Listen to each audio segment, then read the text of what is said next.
Bonjour, bonjour à tous, Madame Andy. Bonjour. Et cette vidéo, et merci de nous assister. Merci pour vos questions. Soyez abondamment bénis. Restez branchés juste pour 45 minutes. N'hésitez pas de nous écrire si vous avez des questions, des préoccupations et si vous voulez participer. Nous sommes là, nous sommes disponibles. Oui, soyez bénis. Je commence par saluer Madame Joël. Bonjour.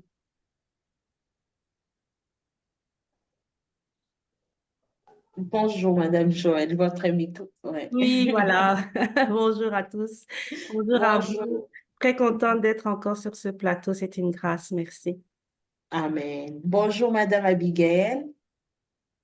Madame Andy, bonjour. Bonjour et bonjour, Pasteur Freddy Mokutoa. Bonjour Madame Andy et bonjour à tout le monde. Et j'aimerais bien nous appeler que nous sommes sur notre très grand thème qui est le pardon éternel. Et aujourd'hui, nous avons un sous-thème qui est l'avantage de l'évangile. Pasteur Freddy, parlez-nous de cela. Merci. Gloire au Seigneur et merci surtout à ceux-là qui suivent MC Kalenga TV et qui posent leurs questions. Je pense à Daniel et Juste. Je pense à plusieurs de nos bien-aimés.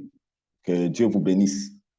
Ces échanges ont comme un objectif de placer l'Évangile au centre de la foi de tous ceux-là qui veulent être chrétiens mais qui se disent chrétiens. Aujourd'hui, nous voulons parler de l'avantage de l'Évangile parce que c'est une suite logique des échanges qu'on a eus la fois dernière autour du Saint-Esprit. En clair, aujourd'hui, nous allons insister sur cette grande doctrine qui est la doctrine du Saint-Esprit. Nous allons un tout petit peu permettre à chacun de nous de comprendre qui est le Saint-Esprit, pourquoi le Saint-Esprit dans l'Évangile, parce que quand nous avons parlé du baptême de Jean, vous avez compris que ceux qui avaient les baptêmes de Jean, la difficulté dans leur foi, c'est qu'ils n'ont jamais entendu parler du Saint-Esprit et ils ne savaient même pas que le Saint-Esprit existait. Et la plupart des chrétiens aujourd'hui ont cette difficulté. On connaît beaucoup de choses, on parle de Jésus, mais on ne sait pas qui est le Saint-Esprit. Et même si on savait qui était le Saint-Esprit, mais on n'a pas une relation claire ou bien biblique avec lui. La relation qu'on a avec lui, c'est une relation théorique ou bien pratique, mais sans une base scripturaire. Alors la démarche aujourd'hui, c'est que nous voulons que nous comprenions qui est le Saint-Esprit et pourquoi le Saint-Esprit. Alors si cette année nous allons parler du pardon éternel, nous sommes en train de parler du pardon éternel, nous devons aussi comprendre quel en est l'avantage.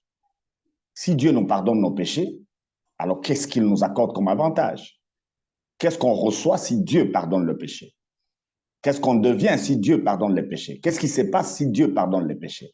Ce sont des grandes questions auxquelles on doit répondre parce que même dans la marche du chrétien actuel, qui croit au pardon, qui croit en l'amour de Dieu, qui croit que le sang permet à Dieu de pardonner les péchés, le sang libère l'homme de ses péchés, ce chrétien-là a des difficultés pour savoir qu'est-ce qu'il est devenu après, ou bien qu'est-ce qu'il est, qu'il reçoit après cela. Dieu a pardonné, oui, mais qu'est-ce qu'il a fait par la suite? Alors, Jésus, après sa résurrection, il est parti faire rémission des péchés, nous l'avions déjà dit, pour ceux-là qui nous rejoignent, suivez les autres vidéos. Maintenant, quelle en serait la conséquence? Parce que quand il fait rémission des péchés, quelle en est la conséquence? Je dirais aujourd'hui, en clair, nous devons comprendre ce que Dieu veut quand il a créé.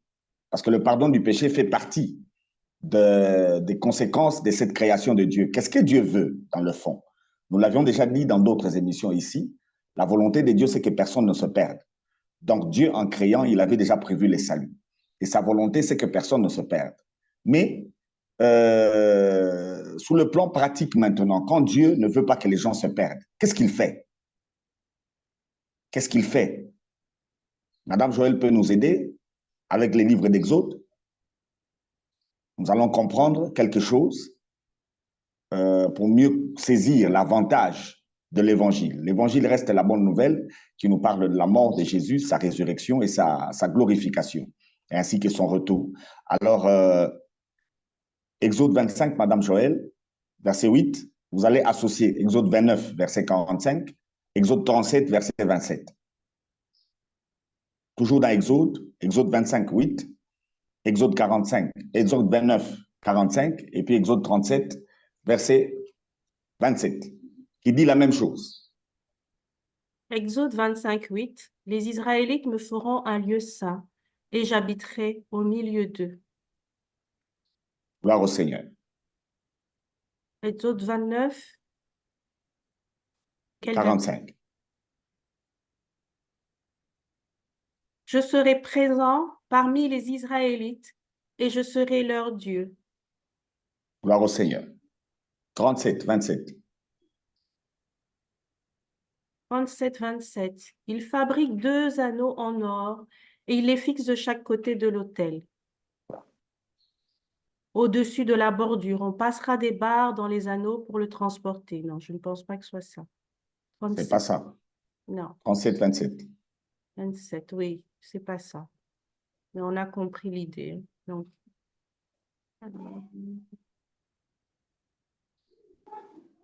non. Ici, c'est la fabrication de l'autel du parfum. Ah, je voulais dire, tu peux ajouter Lévitique 26. Ah, Lévitique 26, oui. le verset 11. Je viendrai habiter moi-même au milieu de vous, et mon cœur ne vous rejettera pas. Ah, voilà, c'est le verset que je cherchais. Lévitique 26, 11. Vous voyez déjà, dans la Bible, c'est la première fois, après le péché d'Adam, après, entre guillemets, la séparation de l'homme avec Dieu, c'est la première fois que Dieu parle d'habiter avec son peuple. Et pour habiter avec son peuple, Dieu a demandé qu'on fabrique les tabernacles. Je vous ai dit que cette année, on va tourner autour du tabernacle, on va en parler. Maintenant, pourquoi Dieu voulait que Israël lui fasse un tabernacle? Exode 25, 8 dit clairement que c'est pour que les Israélites deviennent son peuple. Ils sont le peuple de Dieu, non pas parce qu'ils descendent d'Abraham. Ils sont le peuple de Dieu parce qu'ils ont fabriqué les tabernacles. Et en fabriquant les tabernacles, Dieu dit, dans le verset 29-45, il dit qu'il va habiter avec le peuple. Il va demeurer avec le peuple. Et Lévitique nous le précise en clair. La présence du tabernacle dans la vie d'Israël a fait que Dieu habite avec eux. Il habite dans le tabernacle. Ce n'est pas le fait d'être descendant d'Abraham qui a fait des Israélites le peuple de Dieu. Parce que si on veut parler de la descendance d'Abraham, il n'y a pas que Isaac. Il y a aussi Ismaël. Il y a aussi les 5 fils de Ketura, qui tous sont les enfants d'Abraham. Mais ils ne sont pas le peuple de Dieu. Le peuple de Dieu, c'est la présence de Dieu. Israël est peuple de Dieu à cause de la présence du tabernacle. Alors, si nous voulons comprendre, après le pardon du péché, qu'est-ce que Dieu veut? En fait, ce que Dieu veut, quand il pardonne le péché, c'est que lui n'ait pas d'obstacle pour habiter avec les hommes. C'est juste ça. Qu'il n'ait pas d'obstacle. Qu'il puisse habiter avec son peuple. Nous y reviendrons quand on va traiter du tabernacle proprement dit, avec plusieurs éléments pour que le peuple comprenne comment Dieu a habité avec le peuple, quels sont les éléments qu'il a mis devant pour qu'il habite avec le peuple. En clair, nous avons vu la pensée de Dieu. On va y associer Ésaïe 7, 14 et Matthieu 1, 23, Madame Joël. Ça dit aussi la même chose. Ésaïe 7, 14.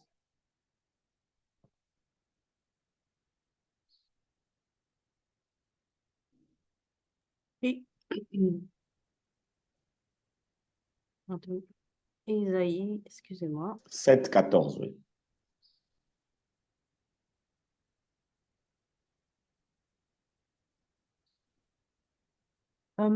Eh bien, le Seigneur lui-même vous donnera un signe.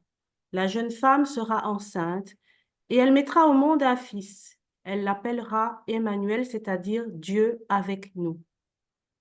Vous voyez, on a déjà traité de ces textes, mais on le rappelle, qui nous donne vraiment ce que Dieu veut.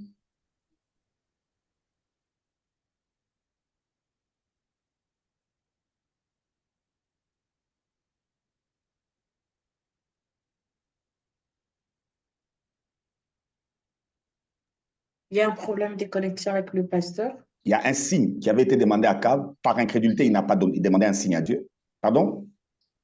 Pasteur, vous étiez en freezer là. On n'a pas su écouter.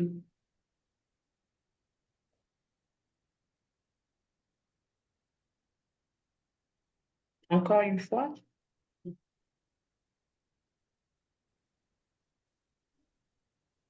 Oui, maintenant c'est bon, pasteur. Vous pouvez parler. Après la Ah, lecture, ok. je sais que vous avez parlé là. On n'a pas saisi. Ah, ok. Oh. Ah, c'est encore aïe.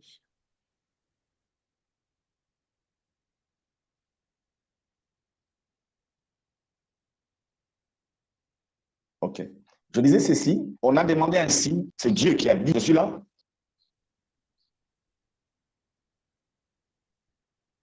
Maintenant c'est bon, pasteur. Non. Pasteur, veuillez vous déplacer.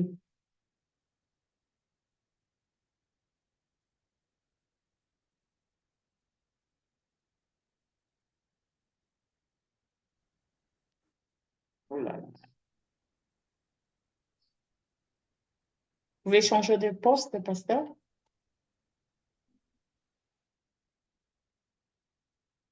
Allez dans les postes habituels parce que là,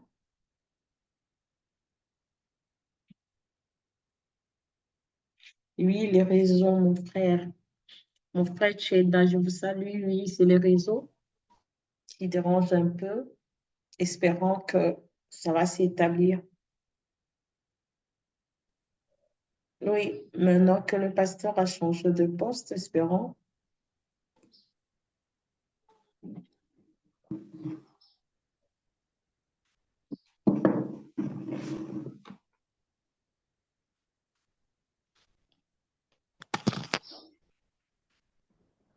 Veuillez nous excuser pour cet inconvénient.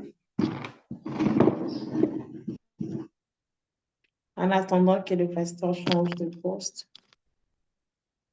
Je suis avec vous. Oui. Ah, gloire au Seigneur. Amen. Espérons que là, nous sommes dans le bon. Vous n'avez pas de vidéo, pasteur. Oui, oui. Chez moi, vous ne bougez pas. Que les amis nous excusent pour ces désagréments techniques.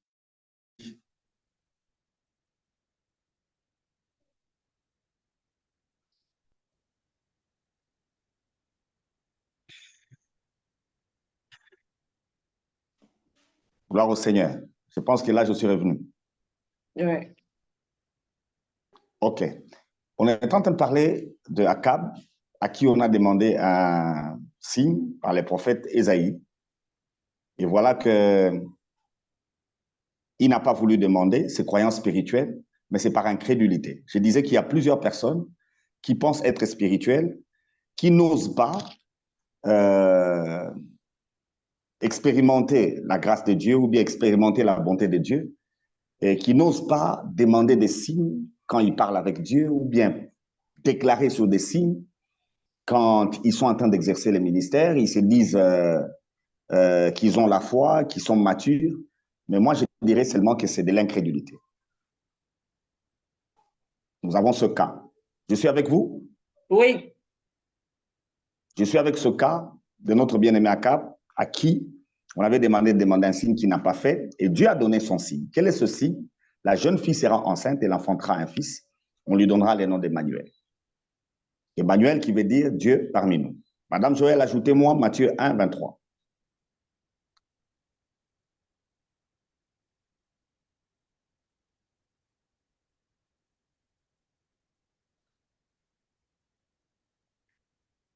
Matthieu 1, 23. Voici la jeune fille vierge deviendra mère. Elle donnera le jour a un fils que l'on appellera Emmanuel, ce qui veut dire Dieu est avec nous. Gloire au Seigneur. Là, c'est quand Marie enfante de Jésus et qu'on veut comprendre qui est cet enfant. La prophétie d'Ésaïe est rappelée en rapport avec le Christ lui-même, notre Seigneur. La venue de notre Seigneur Jésus n'a qu'un seul objectif. Il y a toujours des coupures. Allez-y, pasteur, c'est bon. La venue de notre Seigneur Jésus-Christ n'a qu'un seul objectif, lequel Dieu veut habiter parmi les humains. Dieu veut être avec nous. C'est ce que Dieu veut. Quand Dieu pardonne le péché, il veut être avec son peuple. Maintenant, comment Dieu peut être avec son peuple? Comment il accomplit cela? Nous voyons déjà le même Jésus dans Matthieu, parce que cette année, nous avons parlé de la mission même. Dans Matthieu 28, quand Dieu dit, Jésus dit, allez partout dans le monde et enseignez, et faites de toutes les nations des disciples, leur enseignant ce que je vous ai prescrit. Mais nous constatons qu'après avoir dit cela, il se passe quelque chose. Acte 1 nous donne une information. Acte 1, le verset 8, Madame Joël, lisez-le pour nous aussi. Ça va nous aider à atteindre l'échange que nous voulons avoir. Acte 1, verset 8.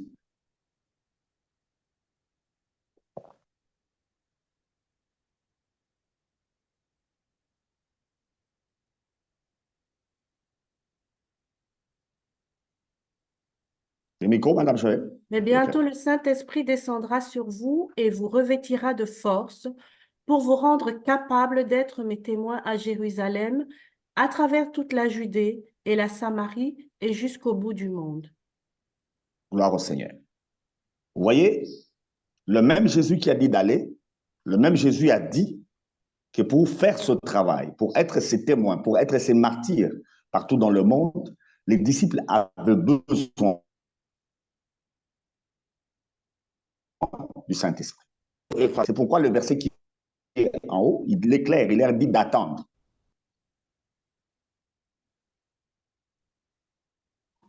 Il leur a dit d'attendre. Lui qui a dit aller, juste après il dit attendez jusqu'à ce que vous allez recevoir le don de Dieu qui est le Saint-Esprit. Parce que quand le Saint-Esprit va arriver, alors lui, il permettra que vous fassiez cela.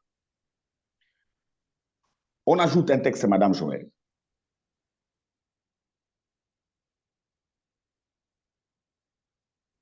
Et après ce texte, on va partager. Jean 16.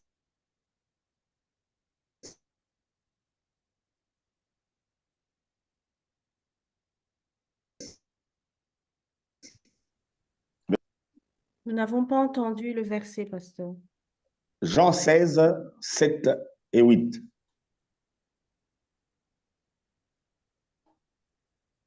Mais c'est la pure vérité que je vais vous dire. Si je m'en vais, c'est pour votre avantage.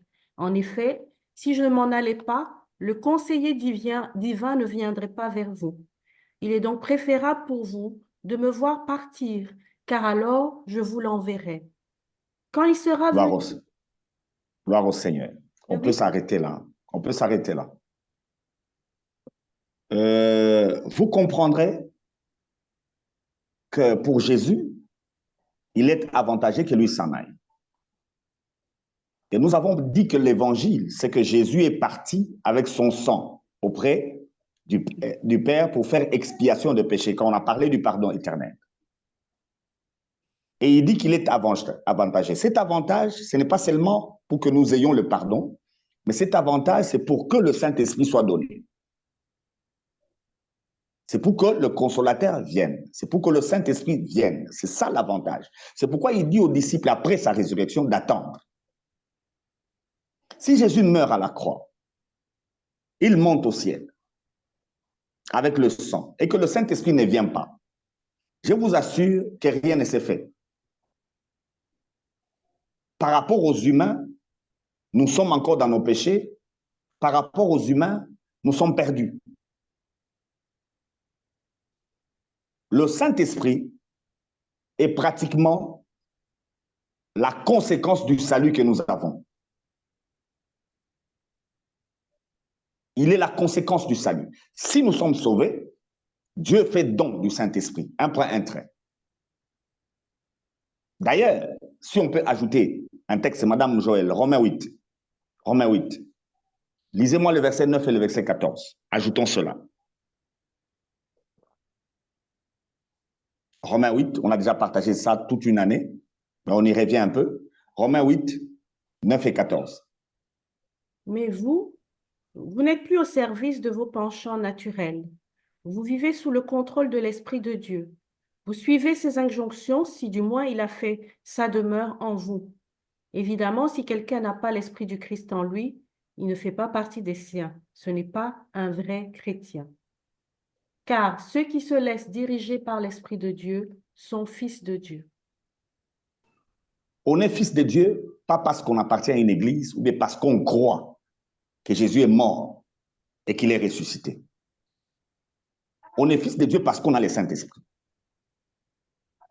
Celui qui n'a pas l'Esprit de Dieu ne lui appartient pas non plus. Celui qui n'a pas l'Esprit de Dieu n'est pas fils de Dieu. Alors l'avantage de l'Évangile, ça sort de la bouche de Jésus lui-même, c'est que le Saint-Esprit vienne. Un point, un trait. Et pendant que je parle, le Saint-Esprit est dans le monde. C'est que le monde ici bénéficie de cet avantage.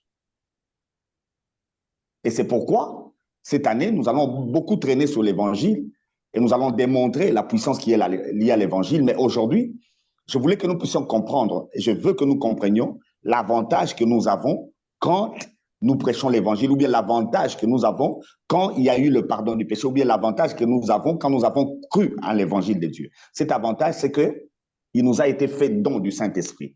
Et si le Saint-Esprit nous a été donné, c'est celui-là qui atteste que nous sommes enfants de Dieu. C'est celui-là qui nous permet de faire partie de la maison de Dieu et c'est lui qui fait de nous la demeure de Dieu. Parce que la pensée de Dieu, c'est habiter avec nous. Il n'habite pas avec nous à l'extérieur, il habite avec nous par le Saint-Esprit de l'intérieur. Je peux m'arrêter là et nous pouvons partager. Bonjour et merci beaucoup, Pasteur Freddy Mokotwa. Merci pour votre intervention. Nous avons bien compris. Je ne sais pas si Madame Joël a une question sur base de ça. Merci, pasteur, pour cette introduction. On a bien compris vraiment, et ce qui est merveilleux, c'est que Dieu veut faire tout pour venir habiter avec nous. On a compris qu'une fois qu'on a le salut, il nous a envoyé cet avantage qui est le Saint-Esprit, qui demeure en nous. Et je pense que sur cette chaîne aussi, ce qu'on voudrait faire comprendre, c'est que ce Saint-Esprit est là et ne partira plus. Mais moi, je me pose justement la question, qu'est-ce que je dois faire pour que ce Saint-Esprit reste en moi et qu'il ne parte pas et que je ne le perde pas? Merci beaucoup, Madame Joël. Exode l'a démontré clairement. Dieu a demandé au peuple de faire le tabernacle. Et avec le tabernacle, Dieu a demeuré avec le peuple. Alors, pour répondre à votre question, nous allons étudier les jours qui viendront sur le tabernacle et la vie d'Israël avec le tabernacle. Vous allez constater qu'au désert, Israël a tout fait. Mais jamais, alors jamais, le tabernacle n'a quitté Israël. Le tabernacle était toujours là. Pendant la journée, il y avait la nuée, et la nuit, il y avait la colonne de feu qui ne partait pas malgré tout ce qu'Israël faisait. La réponse est claire, Madame Joël. Si vous avez l'Esprit de Dieu, vous êtes fils de Dieu, c'est tout. Vous avez l'Esprit de Dieu, vous êtes fille de Dieu. Je me poserai une question si votre enfant a quelque chose à faire pour rester votre enfant. Alors, celui qui a l'Esprit de Dieu est fils de Dieu. Si quelqu'un, c'est là où, dans votre question, vous avez dit quelque chose au début qui n'est pas vrai. Vous avez dissocié le salut de la venue du Saint-Esprit. Ces éléments ne sont pas à dissocier. Au fait, être sauvé, c'est avoir le Saint-Esprit. Et comment le Saint-Esprit entre dans la vie de quelqu'un? Il entre par la foi que la personne manifeste. Il n'entre pas par la récitation d'une prière. Répète après moi, Seigneur Jésus, à partir d'aujourd'hui, je te donne ma vie. Ça, c'est la religion. Le Saint-Esprit n'entre pas après cette récitation. Le Saint-Esprit entre par la foi dans l'Évangile. Dès que quelqu'un a cru à l'Évangile, vous savez c'est quoi l'Évangile? L'Évangile, c'est parler de la mort et de la résurrection de Christ. Si quelqu'un croit en l'Évangile, automatiquement, Dieu lui fait don du Saint-Esprit. Il devient la demeure de Dieu et il devient fils de Dieu. Alors, en ce moment-là, vous n'avez rien à faire pour demeurer avec le Saint-Esprit. Vous n'avez rien à faire. Ça ne dépend plus de vous. Dès qu'il est entré, il reste, et pour toujours. Merci. Madame Joël? Oui, et que diriez-vous alors, une fois qu'il est rentré, de ce qu'on appelle la marche, la sanctification? Ça viendra, Madame Joël. Toutes ces questions-là, cette année, on va en parler. Parce qu'il y a des interprétations qui ne sont pas bibliques liées à la sanctification. Ce que la sanctification est dans les Écritures n'est pas ce que les gens disent. D'ailleurs, comment Israël a été mis à part au désert? Israël est mis à part parce qu'ils ont les tabernacles. C'est ça la différence. La présence du tabernacle fait qu'Israël est le peuple de Dieu. Mis à part, c'est ça, être sanctifié. Oui, Quand Dieu vous sépare des autres peuples, vous sépare des autres hommes, c'est ça la sanctification. Ça signifie que vous êtes sanctifié. Comment il est fait? Quand il donne le Saint-Esprit. mais si vous prenez l'exemple du désert, il y en a qui sont morts.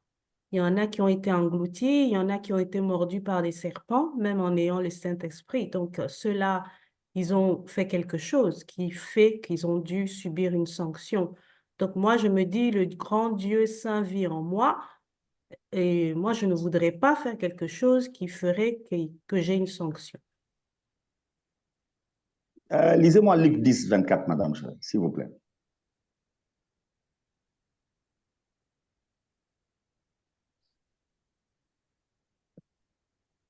Madame Andy, gardez votre question. Je sais que vous aviez une question. Vous la gardez, vous allez la poser. Mais je réponds d'abord à cette question ici. Luc 10, 24. Car je vous l'assure, beaucoup de prophètes et de rois auraient bien aimé voir ce que vous voyez maintenant, mais ils ne l'ont pas vu. Ils auraient été heureux d'entendre ce que vous entendez, mais jamais ils ne l'ont entendu.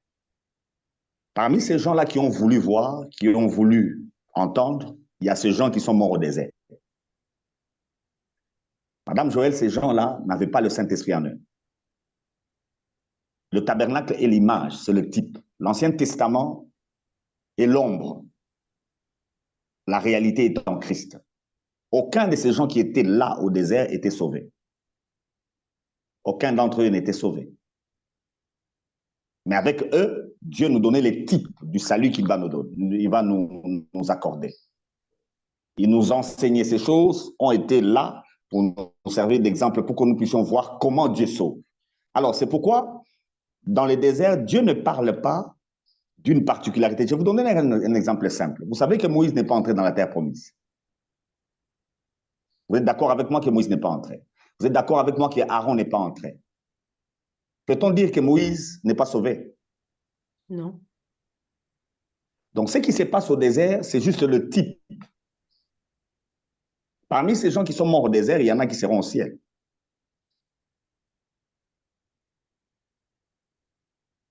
Là, on est sous la loi dans l'ancienne alliance. Parmi ces gens-là, il y en a qui seront au ciel, à commencer par Moïse d'abord, qui est aussi mort au désert, à qui Dieu a refusé d'entrer. Donc, n'interprétons pas l'Ancien Testament comme la vérité. L'Ancien Testament n'est pas la vérité. L'Ancien Testament est l'ombre de la vérité. La vérité est en Christ.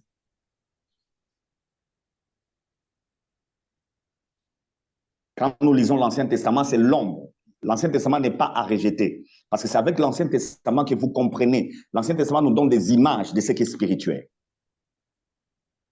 Alors, si on ne sait pas faire des images de ce qui est spirituel, on ne saura pas comprendre les spirituels. Et l'Ancien Testament est très important parce qu'il nous permet d'avoir des bonnes images de ce que nous prêchons comme étant une réalité spirituelle qui n'est pas palpée par les mains. Donc, ces gens-là ont voulu, Madame Joël, entendre ce que moi je suis en train de dire. Ils ont voulu voir ce que nous sommes en train d'expérimenter avec Dieu. Mais on leur a dit que ce n'était pas pour eux. C'est pour nous. Donc, ne comparons pas la sanctification selon la loi et la sanctification selon la grâce ou bien selon l'évangile. La sanctification de l'évangile est une chose qui n'est pas indue. C'est une imputation. Dès que vous avez le Saint-Esprit, vous êtes saint. C'est ce que dit Romain. Celui qui a l'Esprit de Dieu est fils de Dieu. On n'est pas fils de Dieu parce qu'on a abandonné telle ou telle chose. On est fils de Dieu parce qu'on a le Saint-Esprit. Donc le plus grand problème de l'Église aujourd'hui, c'est s'assurer qu'on a le Saint-Esprit. Quiconque n'a pas l'Esprit de Dieu n'appartient pas à Dieu. Même si c'est un pasteur d'une grande communauté. C'est pourquoi je disais la fois dernière, à tous ceux-là qui ne parlent pas en langue, à tous ceux-là qui ne prophétisent pas, je suis en train de douter de leur foi.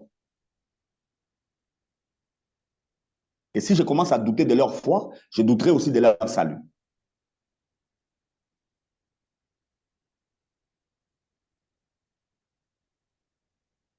Merci, Alors faisons pasteur. attention. Je Oui, m'aimerais allez-y, madame. associer. Non, je me associer avec les questions de le frère Daniel Juste que je salue, et parce que sa question va par rapport à peu près dans le sens de Madame Joël. Il a dit si le pasteur peut nous expliquer Hébreux 10, 39. Et ces gens n'ont pas le Saint-Esprit avant, comme il est en train de dire. Hébreux 10, 39. Hébreux 10, 39. Madame Joël, vous lisez pour nous?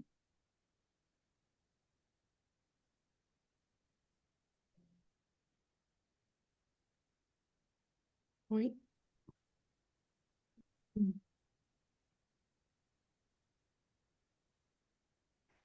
Excusez-moi. Hébreux 10, 39. Alors, nous ne faisons pas partie de ceux qui retournent en arrière et qui se perdent. Nous croyons en Dieu et nous serons sauvés. Remontez au verset 37 pour que l'explication soit claire. En effet, les livres saints disent, encore un peu de temps, très peu de temps, et celui qui vient sera là. Il va venir bientôt. Dieu dit, celui qui croit en moi est juste, et par là, il aura la vie. Mais s'il retourne en arrière, je ne mettrai plus ma joie en lui. Nous ne faisons pas partie de ceux qui retournent en arrière et qui se perdent. Nous croyons en Dieu et nous serons sauvés. Gloire au Seigneur. Le texte ici, d'ailleurs la suite, c'est Hébreux 11 qui va parler de la foi pour l'expliquer. C'est que la foi. Ce texte, en clair, est en train de nous ramener dans ce que nous sommes en train de dire. Quand vous appartenez au Seigneur, vous y restez pour toujours. Vous n'allez plus vous retirer, c'est pratiquement impossible. Mais le Saint-Esprit n'est donné qu'à celui qui a mis la foi dans l'Évangile. C'est pourquoi nous parlons de l'avantage de l'Évangile. Quel est l'avantage que nous avons si nous croyons au pardon éternel? Dieu nous donne son esprit. Et dès que nous avons le Saint-Esprit, nous ne faisons pas partie de ces gens qui vont se retirer. Nous n'en faisons pas partie. Nous n'allons plus jamais nous retirer. Et d'ailleurs, ce que vous devez comprendre et savoir, c'est que l'avantage de l'Évangile, ce n'est pas le retour du Seigneur, par exemple. Parce qu'il y a des gens qui se disent, comme il a cru en l'Évangile, son avantage à lui, il attend le retour du Messie. Ce n'est pas ce que Jésus a dit.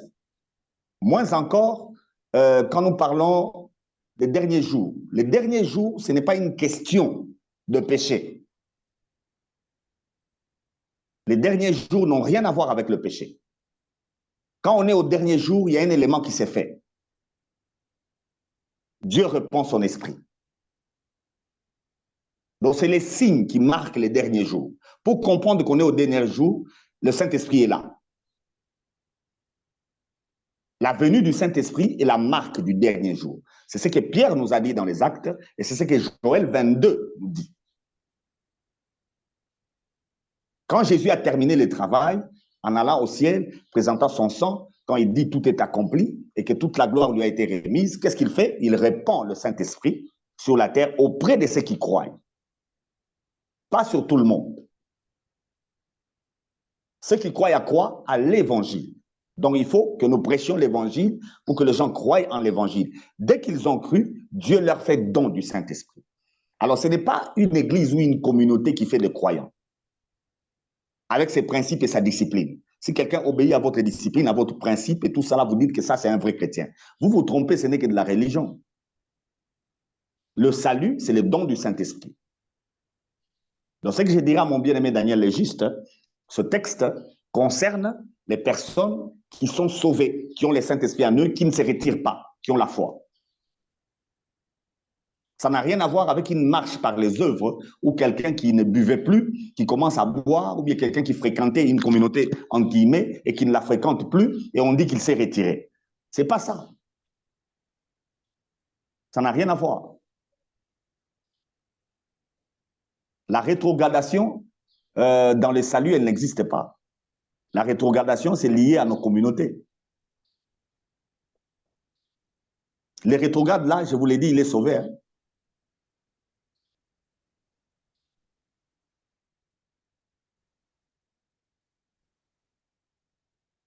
Merci beaucoup, pasteur. Madame Abigail. Il a quitté juste un autre qui n'est pas conforme à l'éthique. Merci, Madame Andy. Et merci, Pasteur, pour votre exposé. Pasteur, vous avez dit les enfants d'Israël, ils étaient distingués parce qu'ils avaient, les tabernacles en eux.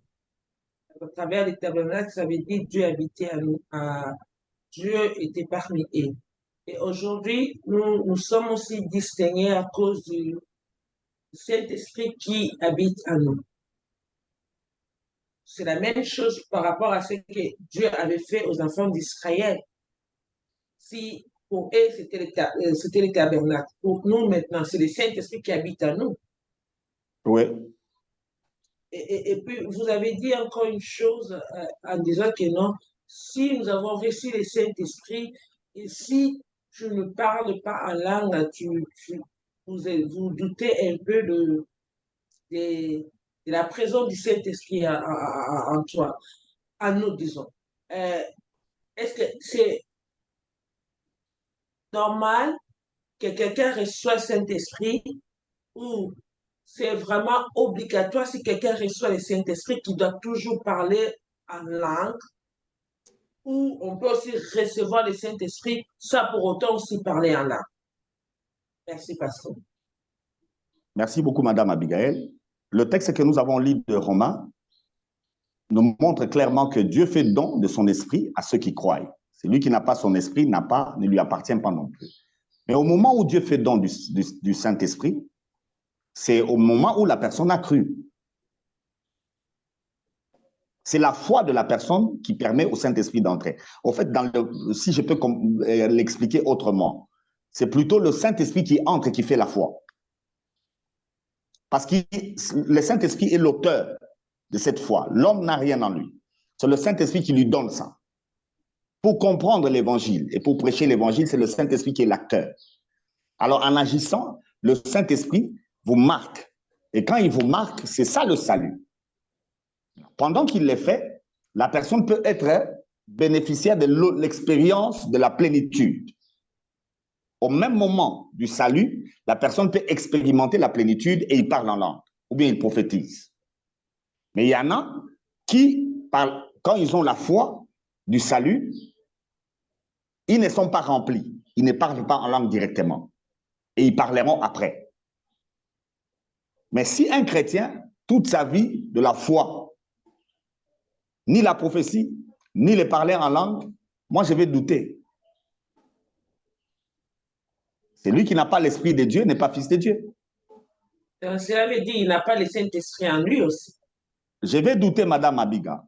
Je ne vois pas le Saint-Esprit être avec quelqu'un et ne pas le remplir. Merci, pasteur. Ma pasteur, s'il n'a pas le parler en langue, il n'a pas la prophétie, il peut avoir d'autres dons. Guérison, La miracle. manifestation extérieure, Madame Andy, de la plénitude du Saint-Esprit, c'est le parler en langue. Partout dans les actes des apôtres où quelqu'un a été rempli, on l'a vu, on l'a constaté. Par quel moyen? Au moyen de ce qu'il a commencé à dire et que le Saint-Esprit lui donnait à dire. Mais s'il ne parle pas en langue, au moins un élément sera clé qui va nous aider à comprendre que réellement, il a le Saint-Esprit. C'est dans Romains 8 toujours. Madame Joël, lisez-nous Romains 8, le verset 15. Associé Galates 4, le verset 6. Romains 8, 15. En Oui. effet, vous n'avez pas reçu un esprit servile. L'esprit qui vous a été donné ne vous transforme pas en esclave. Il ne vous ramène pas sous la gérule de la crainte, sous la férule de la crainte. Il vous a introduit de plein droit dans la famille de Dieu. Il a fait de vous les fils adoptifs de Dieu. C'est ce qui nous permet de l'appeler Père, mon cher Père. Gloire au Seigneur. Galates 4 et 6. Galates 4, 6. Nous sommes bien des fils. Un fait le prouve. Dieu a envoyé l'Esprit de son Fils dans nos cœurs et cet Esprit s'adresse à Dieu comme Jésus-Christ en l'appelant Abba, c'est-à-dire Père, cher Père. Donc, Madame Abiga, si quelqu'un ne parle pas en langue, si quelqu'un ne prophétise pas, je peux retrouver sa foi dans cette capacité qu'il a de considérer Dieu comme son Père. Il est pratiquement impossible, cette capacité qu'il a de considérer Dieu comme son Père. On ne peut pas atteindre les niveaux de considérer Dieu comme ça, de vivre dans une relation avec Dieu, de filiation, de paternité, si on n'a pas le Saint-Esprit. Parce que le Saint-Esprit, c'est un esprit d'adoption qui fait que l'homme se considère enfant de Dieu. Il se considère fils de Dieu. Or, si quelqu'un pour manger doit jeûner, c'est que Dieu n'est pas son père. Si quelqu'un pour se marier doit jeûner, c'est que Dieu n'est pas son père. Si quelqu'un pour travailler, il doit jeûner, c'est que Dieu n'est pas son père. Il est serviteur de Dieu. Pour demander, il doit plaire à Dieu. Pour recevoir, il doit plaire à Dieu. Il n'est pas son enfant. On remarque la paternité de Dieu dans la vie d'un croyant par son comportement. Avant-hier, j'étais habillé de blanc. Je suis allé voir la sœur Dora, que je salue tout en passant. Elle a un enfant qui est trop attaché à moi. Cet enfant est en train de jouer avec du savon, de l'eau avec du savon. Quand l'enfant m'a vu, elle a couru vers moi et elle a sauté pour que je la porte. J'étais habillé de blanc. Elle n'a pas tenu compte de la saleté qu'elle a. Et j'étais obligé de la porter comme ça parce que je dois lui transmettre la chaleur qu'elle a. Si Dieu est votre Père et que parce que vous avez péché, vous vous êtes éloigné, il n'est pas votre Père. Vous ne lui appartenez pas. Un élément, si la personne ne parle pas en langue, si la personne ne prophétise pas, un élément qui m'atteste qu'elle est sauvée, c'est cette capacité d'appeler Dieu Père. Je ne parle pas de parler, dire Abba, de la bouche. Je parle de cette relation que je vois qu'un enfant a avec son Père. Et ça ne vient que du Saint-Esprit. Ça, c'est une preuve palpable que la personne qui est en face de moi a le Saint-Esprit en elle. Sans le Saint-Esprit, c'est impossible.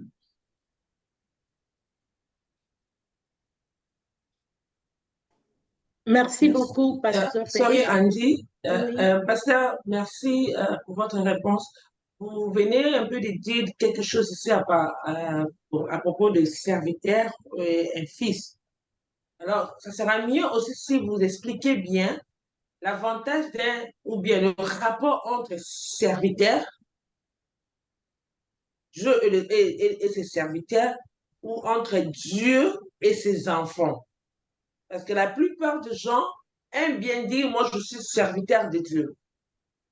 Maintenant, l'avantage entre les deux, le mien, parce que les autres pensent que non, être serviteur de Dieu, c'est plus mieux par rapport à dire que non, je suis un enfant de Dieu. Alors, ce sera mieux si vous expliquez un peu, que nous puissions comprendre, et aider aussi les autres à comprendre vraiment serviteur, c'est qui, et qui est l'enfant de Dieu. Merci, pasteur. Merci beaucoup, mais le texte des Romains 8 est clair. Quand quelqu'un n'a pas l'Esprit de Dieu, il est esclave. Et l'esclave, c'est pratiquement un serviteur. Moïse a servi Dieu, selon Hébreu, en tant que serviteur. Abraham est allé plus loin, il a servi Dieu en tant qu'ami de Dieu. Mais Christ l'a fait en tant que fils. C'est différent. Et nous, quand nous recevons le Saint-Esprit nous amène au niveau de Christ. J'ai aimé la version de Madame Joël. Nous parlons à Dieu comme Jésus parlait avec lui. Vous vous imaginez que si vous parlez à Dieu comme Jésus parlait avec lui, il doit y avoir une barrière. Il n'y a pas de barrière, madame. Être serviteur de Dieu, c'est lié à la mission. Mais la relation, c'est la relation de fils et de père. La mission n'est pas au-dessus de la relation.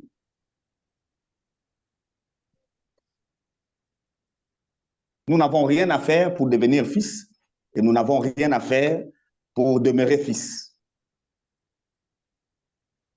Nous n'avons rien fait pour qu'il fasse de nous ses fils. De même, nous ne ferons rien pour demeurer ses fils. Nous les restons. Ça vient de lui.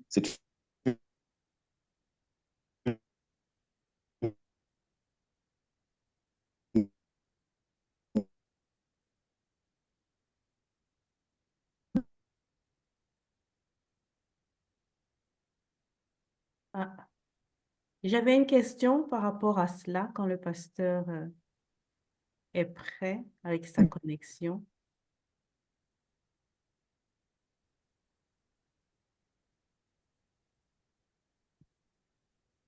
Ah.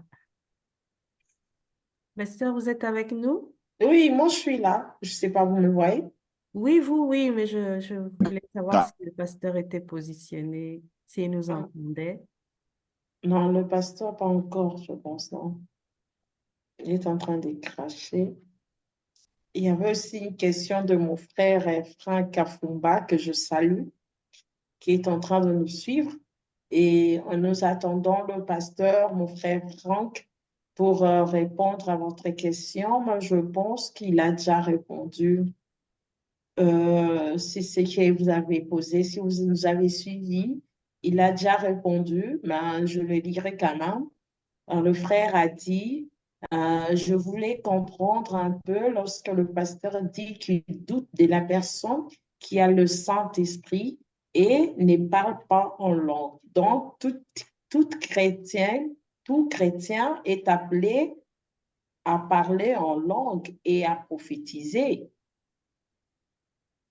C'était ça sa question. Mon frère, si vous êtes satisfait de la réponse, je pense que le pasteur en a répondu. Et vous pouvez nous faire signe, vous qui nous suivez, ou bien si vous n'êtes pas satisfait, le pasteur peut encore vous éclairer. Merci, mon frère Franck. Euh, Madame Joël. Oui, oui, donc dans la lignée de ce que Madame Abigail avait posé comme Oh, question, nous avons donc compris que le Saint-Esprit est un don. Et si nous sommes avec un frère en Christ qui n'a pas ce don de parler en langue, est-ce que nous pouvons, par la prière, demander la plénitude du Saint-Esprit? Si c'est un don, eh bien, nous pouvons demander ce don-là sur quelqu'un qui désire parler en langue, qui a le Saint-Esprit, mais qui n'a pas cette plénitude. Est-ce qu'on peut l'obtenir par la prière? Ou le Saint-Esprit vient comme il veut, quand il veut? Ah. Gloire au Seigneur. Je pensais que c'était à Madame Abiga de répondre. J'y réponds. J'y réponds. Que Dieu soit loué. Au fait, le Saint-Esprit nous a été donné comme un sceau qui permet à Dieu de demeurer avec nous. N'oubliez pas que c'est ça la pensée de Dieu. C'est ce que Dieu voulait depuis toujours, qu'il demeure avec le peuple. Dieu, qu'il soit parmi nous. Et Jésus a dit à ses disciples qu'il était avantageux que lui s'en aille. Il était avec eux, mais en ces moments-là, quand lui est sur la terre physiquement, il n'est pas dans ses disciples. Ce que lui, il voulait depuis toujours, c'est que les disciples deviennent la demeure de son Père. Et cela n'est possible que par la venue du Saint-Esprit. Et quand le Saint-Esprit est donné, et le Saint-Esprit entre en chacun des disciples, à la Pentecôte, nous le voyons, chacun d'eux a parlé en langue, selon que le Saint-Esprit lui a donné de le faire. Maintenant, est-ce qu'on doit demander quand quelqu'un ne parle pas en langue? Je n'ai pas un texte qui me dit qu'il faut demander pour que quelqu'un parle en langue. Je n'en ai pas. Et cette pratique-là, de demander pour que les gens parlent en langue, c'est une pratique que l'Église a amenée, mais qui n'a aucune base scripturelle. En fait, c'est le Saint-Esprit qui donne à chacun le parler en langue.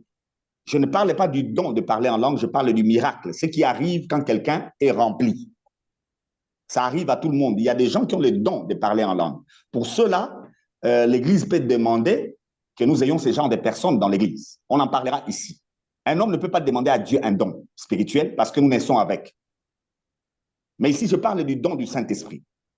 Le Saint-Esprit en tant que don, en tant qu'avantage de l'évangile. Quand quelqu'un a entendu l'évangile, quel avantage il a? Dieu lui accorde son esprit. Et cet esprit-là, c'est celui qui fait de la personne un enfant de Dieu. C'est celui-là qui atteste même le salut. C'est celui-là qui atteste le salut. Et cela s'est fait au moyen de l'évangile, Madame Abida. Mais par rapport au don spirituel, maintenant, le miracle parlé en langue, c'est le Saint-Esprit qui l'accorde à celui qui a cru. Ça, c'est un domaine purement de l'esprit. Personne ne sait à quel moment ça se fera. Et personne ne maîtrise comment ça va arriver, Madame Joël. Dans la Bible, nous voyons que personne n'a maîtrisé. La fois dernière, nous avons lu avec Pierre chez Corneille. Pendant qu'il parlait chez Corneille, quand il est arrivé au point de parler du pardon éternel, subitement, il a vu les gens commencer à parler en langue. Alors, Pierre a dû arrêter sa prédication. Il a dû arrêter sa prédication parce qu'il prêchait pour que les gens soient sauvés. Dès qu'il les a entendus parler en langue, il a été attesté que ces gens sont sauvés. Il les a amenés au baptême, directement. Il n'a plus continué. Alors, le salut est lié au don du Saint-Esprit. Effectivement, il y en a, quand ils sont sauvés, ils ne parlent pas directement en langue. Ils vont le faire après. Mais ils doivent le faire. On n'a pas à prier pour ça. Mais cependant, dans la pratique de l'Église, nous avons constaté que l'apôtre Paul, même quand nous avons vu à Éphèse, le contact qu'il a eu avec les fidèles, en priant ensemble avec eux et qu'il leur a imposé les mains, ce frère-là ont parlé en langue. Alors la pratique là, on l'a dans la Bible. Prier ensemble peut permettre à ce que celui qui ne parle pas en langue arrive à parler en langue. C'est pourquoi Paul dit qu'on n'interdise pas aux gens de parler en langue, mais que tout se fasse dans l'ordre, qu'il n'y ait pas de désordre. Parce qu'en priant ensemble, celui qui ne parle pas en langue peut se libérer et parler aussi en langue. Mais ça, ce n'est que des expériences. Je n'ai pas un texte scripturaire qui dit qu'on peut prier pour que quelqu'un parle en langue. Il n'y en a pas. Mais pasteur, si on ne peut pas prier, mais on voit aussi, il y a les positions aussi des mains pour que quelqu'un puisse parler en langue. Madame Abiga, c'est juste un cas. C'est juste un cas avec Paul à Éphèse. Mais nous avons les autres cas, comme dans la chambre haute, comme chez Corneille, comme chez Philippe. On a ces autres cas où personne n'impose la main à quelqu'un. L'erreur de l'Église, c'est que nous voulons tomber dans un système, imposer un système, parce que ce jour-là, vous avez utilisé un mouchoir et quelqu'un a été guéri, alors chaque jour, vous faites un service de mouchoir. Le diable va vous aider. Avec votre service de mouchoir, le diable va vous aider. Le Saint-Esprit est Dieu et personne ne le maîtrise. Il fonctionne comme bon lui semble. Ok, Pasteur Freddy, je pense que nous attendons vers la fin, mais moi, j'aimerais bien prochainement, on parle de la personne du Saint-Esprit parce que c'est un sujet qui crée un peu aussi des débats, des difficultés dans le sens que si on appelle, Pasteur, en gros, le Saint-Esprit est une personne qui habite en nous, j'aimerais que vous puissiez, si vous avez le temps aujourd'hui, expliquer le peuple de Dieu qui est en train de nous suivre maintenant, le rôle du Saint-Esprit en nous, qu'est-ce qu'il fait? Et une autre question, est-ce que peut-on parler au Saint-Esprit comme une personne? Peut-on demander au Saint-Esprit, faire demande de nos préoccupations comme étant une personne dans notre vie?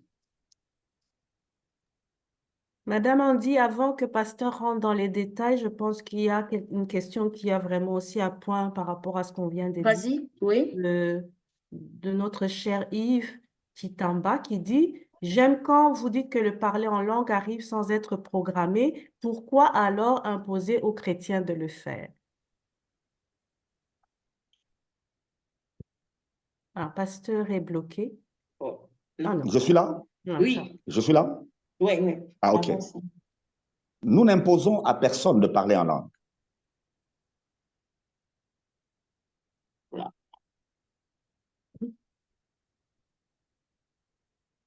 Il n'est plus là. Excusez-moi de vous Je avoir pense que coupé, non, Madame on Andy. Nous n'impose n'avons pas pas. dit ici que nous imposons purement. Cependant, si vous dites que vous croyez à l'évangile, oui, je suis là? Non, non, vas-y, Pas que pasteur, vous étiez vous bloqué. étiez bloqué. Encore. Oh là là. Ah, Madame Abigail, vous avez voulu répondre? Moi, je pense qu'on est passé à dire qu'on n'impose pas, mais ce sont Le pasteur les est là, le effets pasteur est qui là. est automatique.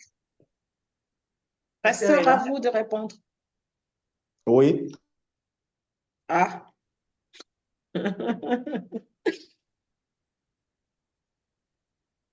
Alors, Madame Abigail, je vous laisse continuer votre idée. Bon, je disais, c'est comme Je disais à mon bien-aimé Yves que selon l'esprit, il y a un Oui, problème technique, hein? allez-y. yes, pasteur. Oh là là là là là. Donc, vous allez constater que nous ne sommes pas en train de dire qu'il faut imposer aux gens de parler en langue. Non. Si vous me dites que vous avez le Saint-Esprit en vous, nous allons le voir. Par quel moyen? Nous allons le constater par quel moyen? Au moyen de son action externe. Et cette action externe, c'est fait, selon les Écritures, par les parler en langue. Mais nous n'avons pas à vous imposer les mains pour que vous puissiez parler en langue.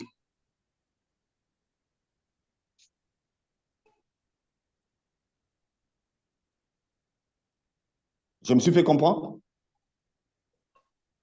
Frère Yves, vous avez compris? Si c'est oui, faites-nous signe, merci. Donc, si vous dites que vous avez l'Esprit de Dieu, alors vous parlerez aussi en langue, alors vous prophétiserez aussi.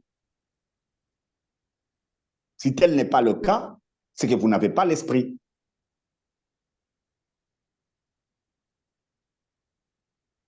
Pasteur, il y a des gens qui disent ils sont. Même s'ils ne parlent pas, mais on sent. Ces sensations-là, c'est qui? Moi, je ne sais pas comment m'expliquer, mais je pense que vous me comprenez, pasteur. Lisez-moi 1 Timothée 3, 15, Madame Joël.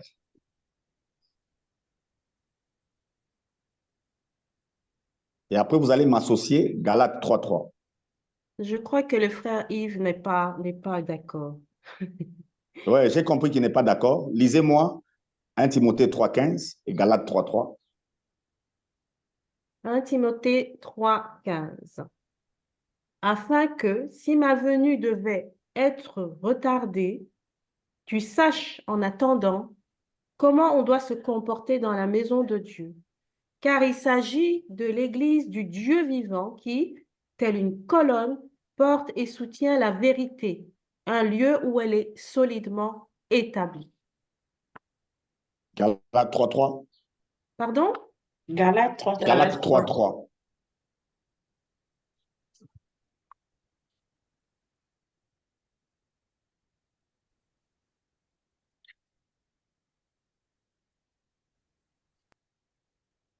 Je me perds dans ma Bible. Galates 3, 3.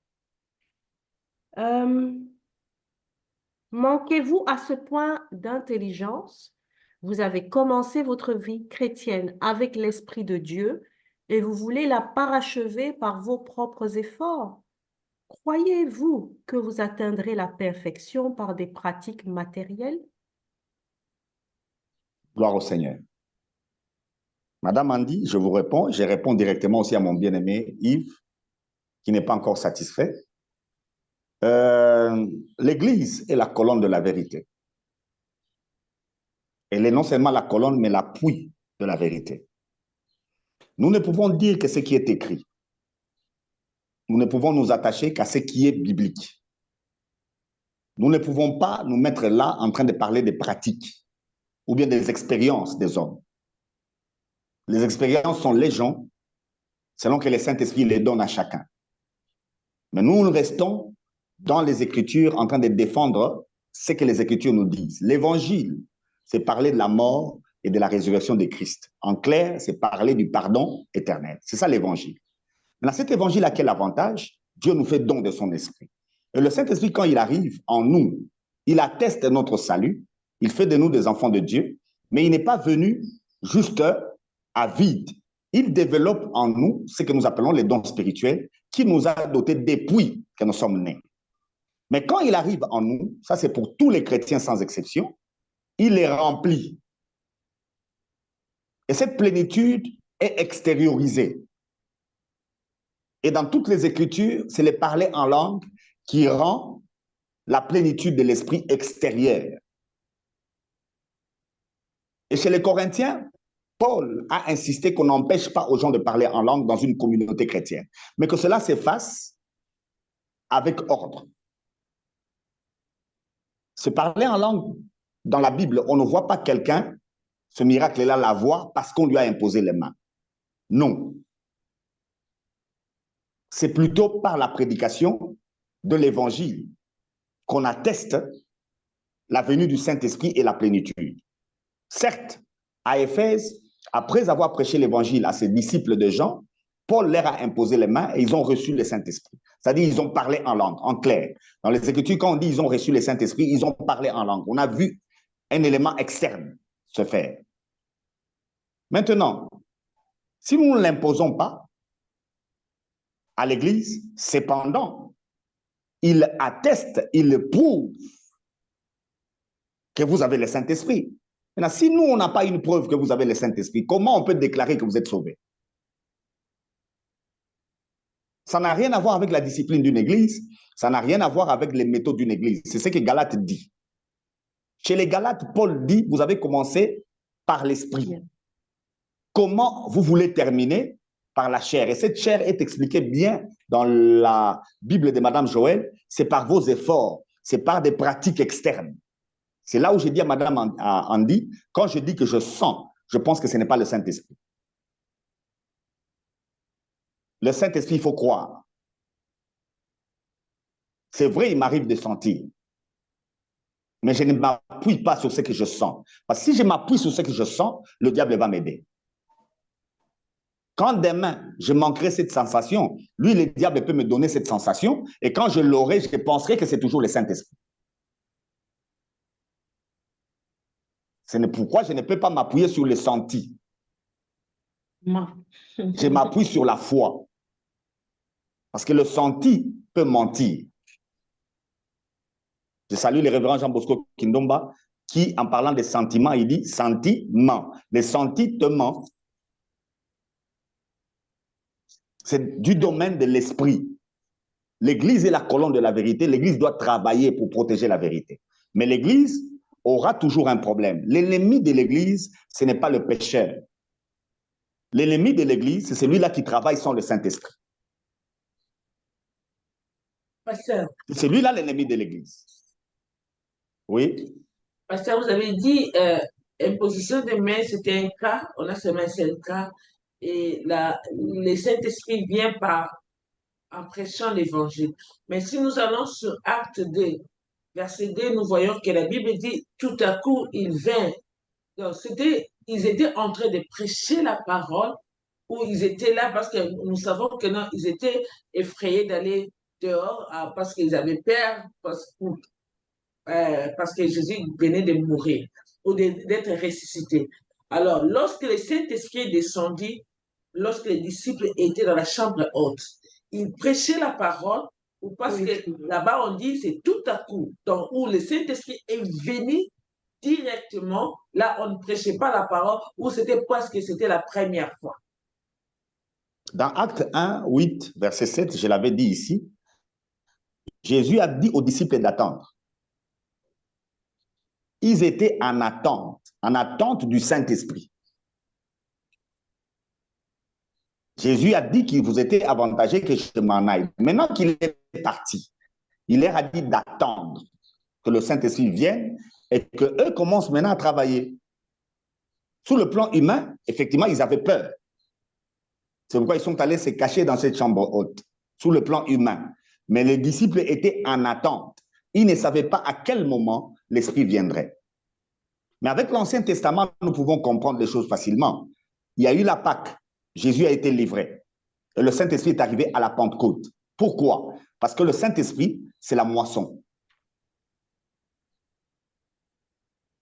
Le Saint-Esprit typifie la moisson. Il arrive pour que nous puissions récolter là où Jésus a travaillé.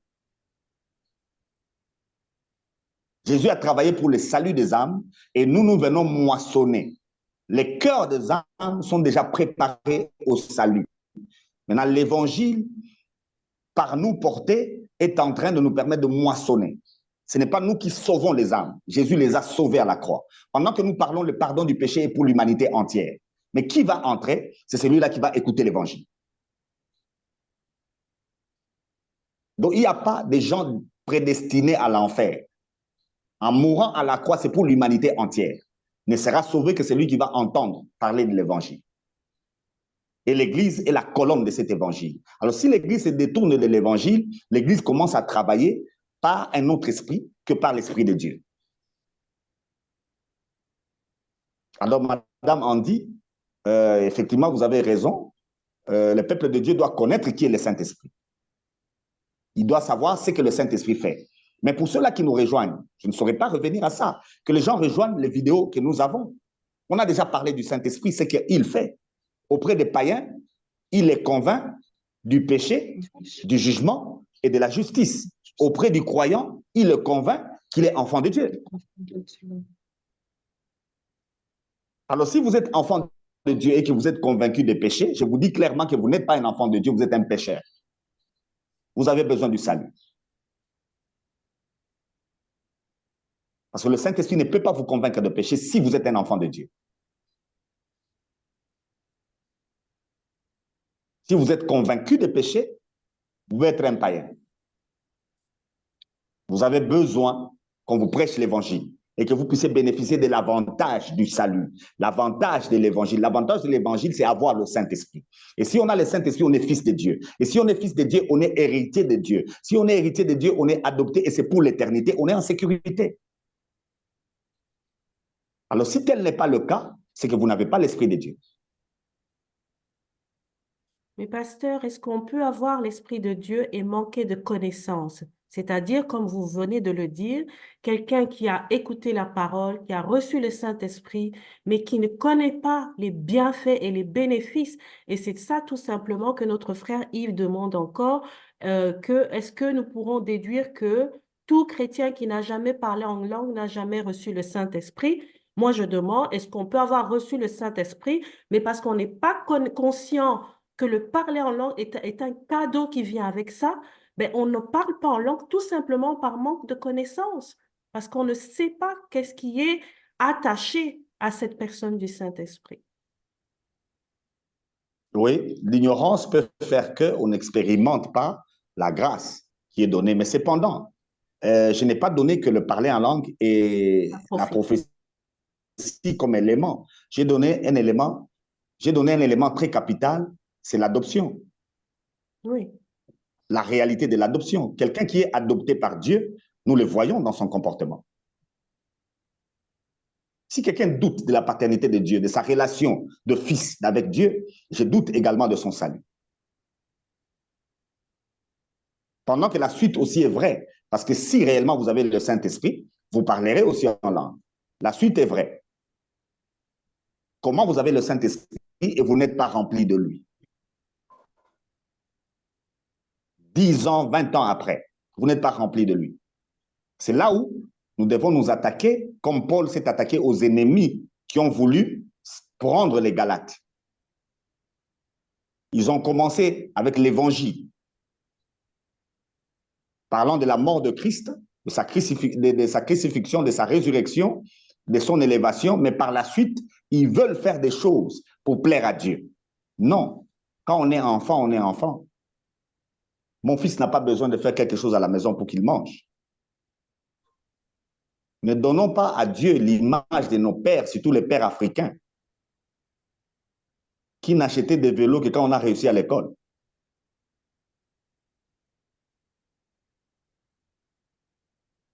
Il ne faut pas donner à Dieu cette image-là. Dieu n'a pas cette image-là.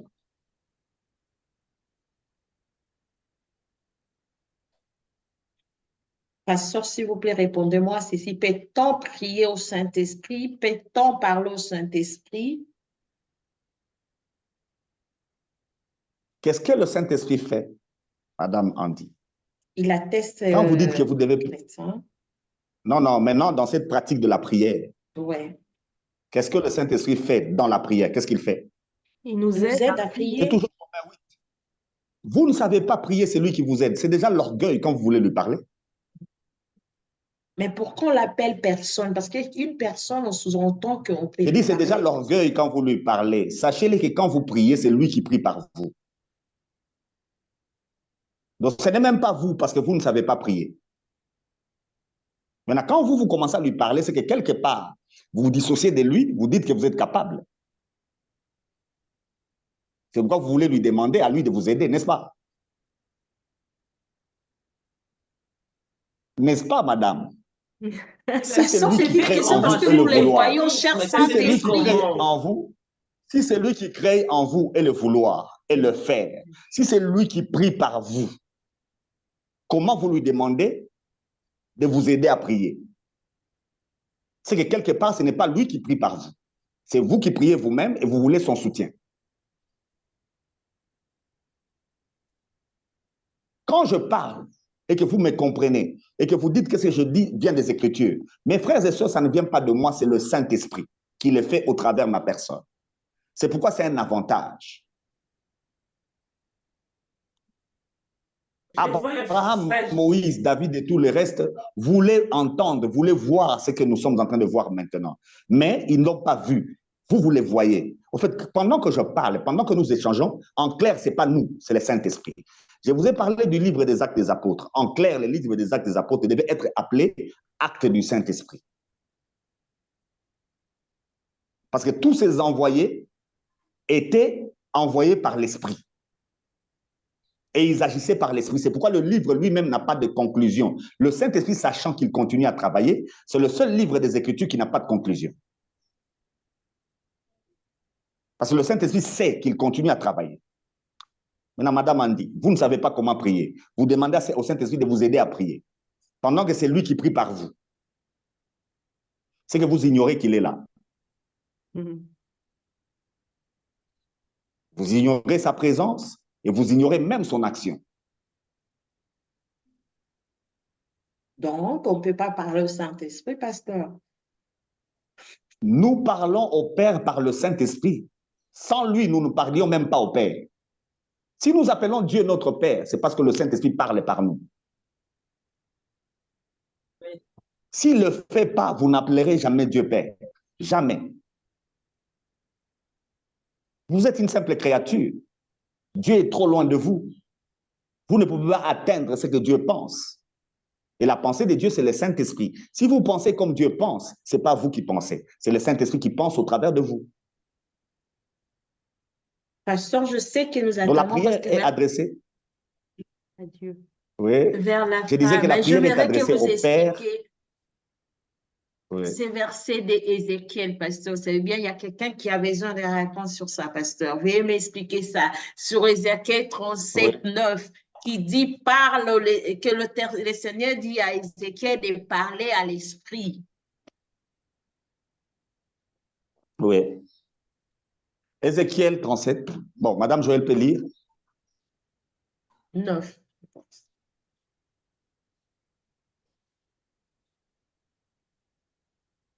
C'est très bien quand les gens reviennent aux Écritures, que nous puissions lire et que par le Saint-Esprit, nous donnions le vrai sens de texte des Écritures, parce qu'il y a beaucoup de torsions. Bon, vous savez, oui. Je vais le lire dans la version Parole de vie. Alors le Seigneur me dit, toi qui n'es qu'un homme, parle au souffle de vie de ma part. Parle-lui ainsi. Souffle de vie, voici ce que le Seigneur Dieu te dit. Viens du nord, du sud, de l'est et de l'ouest, souffle sur ces morts et ils vivront. Gloire au Seigneur. Gloire au Seigneur. C'est du symbolisme. Ce n'est même pas la réalité. Le texte d'Ézéchiel est une prophétie qui typifie les temps où le Saint-Esprit va venir. Et lui, en tant que prophète, on lui montre Israël en tant que nation qui a perdu son identité de peuple de Dieu. Ils sont peuple de Dieu parce que le tabernacle est chez eux. Et avec Ézéchiel, nous venons d'expérimenter la chute de Jérusalem et la disparition de l'arche et la destruction du temple. Si l'arche n'est pas là et que le temple n'est pas là, Dieu n'est plus le Dieu du peuple d'Israël. Dans la prophétie, c'est laquelle? Est-ce qu'Israël peut redevenir peuple de Dieu? C'est ça la question d'Ézéchiel 37. Est-ce qu'Israël peut encore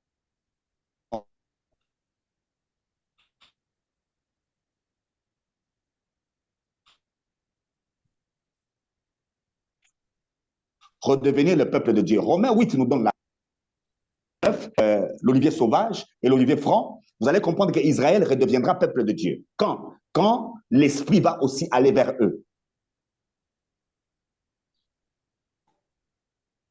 Et d'une manière symbolique, on montre clairement que cette action sera une action du Saint-Esprit. Et il faut dissocier dans les textes le souffle de vie du Saint-Esprit. On a dit à Ézéchiel de parler au souffle de vie, pas au Saint-Esprit. Il faut dissocier ça. Ces gens sont des morts.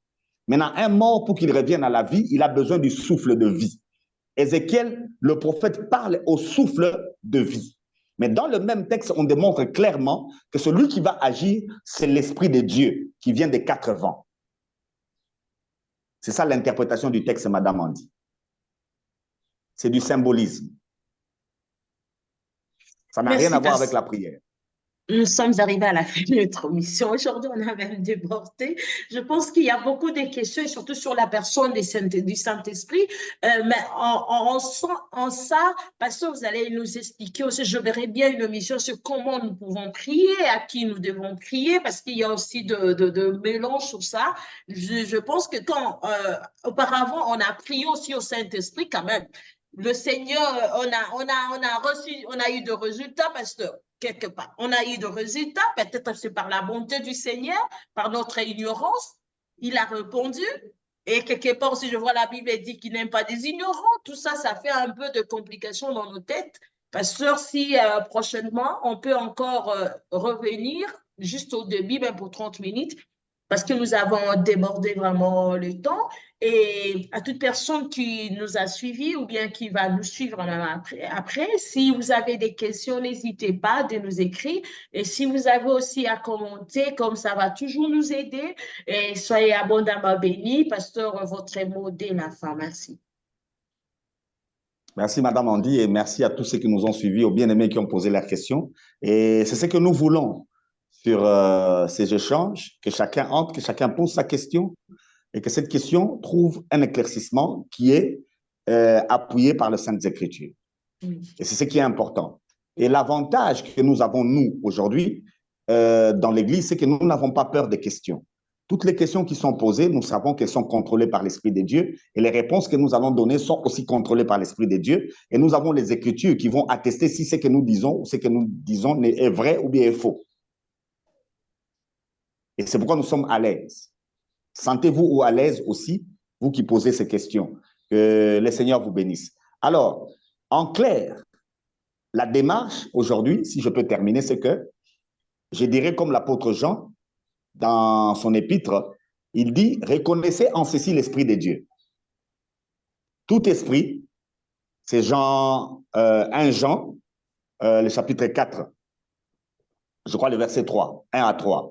Reconnaissez en ceci l'Esprit de Dieu. Tout esprit qui confesse Jésus-Christ est venu en chair, c'est ça l'Esprit de Dieu. En fait, Madame Andy, être exaucé n'est pas une preuve que Dieu vous a entendu. Vous pouvez être exaucé, mais vous êtes perdu. Et celui qui vous a exaucé, c'est l'ennemi. Nous parlerons cette année aussi du ministère des anges. On va le comprendre.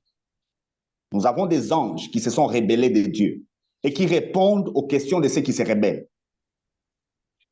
Si vous vous rebellez de Dieu, il y a déjà des gens disposés à vous rebeller. D'ailleurs, dans la marche avec Dieu, quand vous avez les tic au tac, c'est-à-dire, pas vous recevez, le plus souvent, ne vous attachez pas à ça.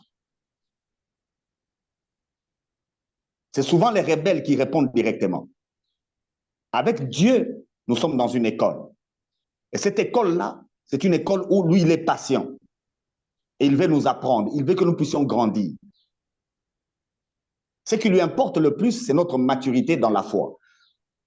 Ce n'est pas que nous puissions recevoir les choses directement. Alors, le tic au tac, le plus souvent, est aidé par des anges qui se sont perdus. Quand vous avez prié et que vous avez l'exaucement, madame, faites attention, ça peut être le diable. L'exaucement n'est pas une preuve que Dieu est avec vous. C'est quand vous priez conformément aux Écritures que là, vous saurez qu'effectivement Dieu est avec vous. Parce que l'Esprit de Dieu, son travail, c'est élever Jésus. Quand il va vous exaucer, il va vous pousser à donner gloire à Christ. Il ne va pas vous exaucer pour que vous puissiez diminuer Jésus. Ça, ce n'est pas l'Esprit de Dieu. Alors prochainement, si vous allez permettre, on va y aller avec l'exaucement qui éloigne les gens de Christ. Parce que les faux prophètes, c'est ce qu'ils font.